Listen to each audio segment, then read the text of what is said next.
and turned him over to the authorities. "If Ratigan has any sense, he'll leave London immediately," I pointed out. "After all, you were the one who sent him to prison. Again. Why would he remain in your home city, knowing you would be sure to come after him at once?" Basil shrugged with one thin shoulder. "Why do criminals commit any of their dastardly deeds?" he commented philosophically. Then he sighed and rubbed his whiskers.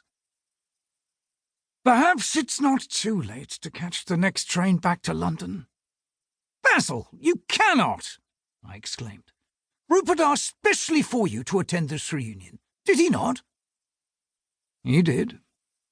Basil nodded thoughtfully. "He said he had something important and fascinating to discuss with me."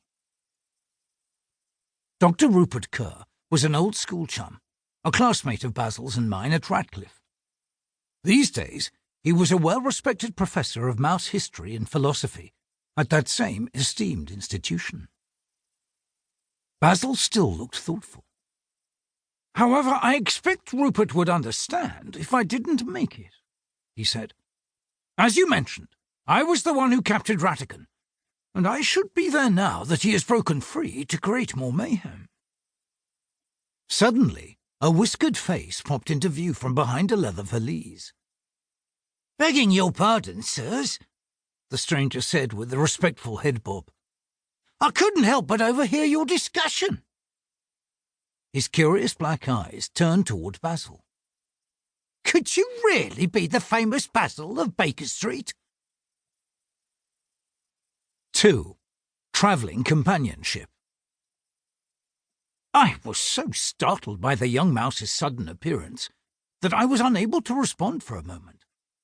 Ever since boarding, I'd assumed that Basil and I had the luggage rack to ourselves, but it seemed another mouse had been hidden there all along. Basil, luckily, retained his composure, as usual. "At your service, young sir," he said, bowing to the younger mouse. "I am indeed Basil of Baker Street. As to my fame, I shall leave that for others to determine." "Oh, what an honour!" the stranger exclaimed, climbing over the valise to shake Basil's paw. "My name is Alfie. I'm a big fan of your work, sir. Why, the way you nabbed that scoundrel Ratigan recently. Unfortunate about his escape, eh? Why, I heard he'd been gone 3 hours before the guards noticed." "Did you?" Basil cocked a curious ear at him. "Where did you hear such a thing? It's not mentioned in the newspaper." "Isn't it?" Alfie shrugged. "I overheard a pair of mice discussing it at the station while waiting to board. Perhaps it's merely a rumour. But never mind. The important thing is the masterful way you toppled Ratigan from his reign as the terror of mousedom." He babbled on for another several moments, seeming quite familiar with Basil's exploits. Finally, I interrupted by reaching out and taking his paw myself, giving it a hearty shake. "And I am Dr. David Q. Dawson, Basil's friend and travel companion," I said. "Young Alfie, what carries you to Oxford this fine day?" Alfie bowed to me as well. "I'm hoping to find work there, sir," he explained. "And perhaps one day—" He allowed his voice to trail off, his expression suddenly bashful. "Perhaps one day what?" I asked. Basil cocked his head. "Unless I miss my guess, you hope to study at Ratcliffe College. Is that correct, Alfie?"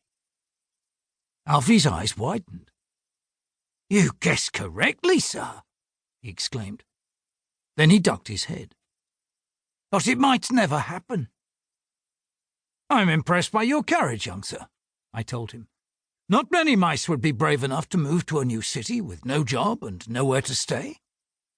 "Ah, but there I am lucky, for I have cousins in Oxford," Alfie said. Then he shook his head. "But enough about me. Please, if I might be so bold, what brings the great detective and his fine friend to Oxford?"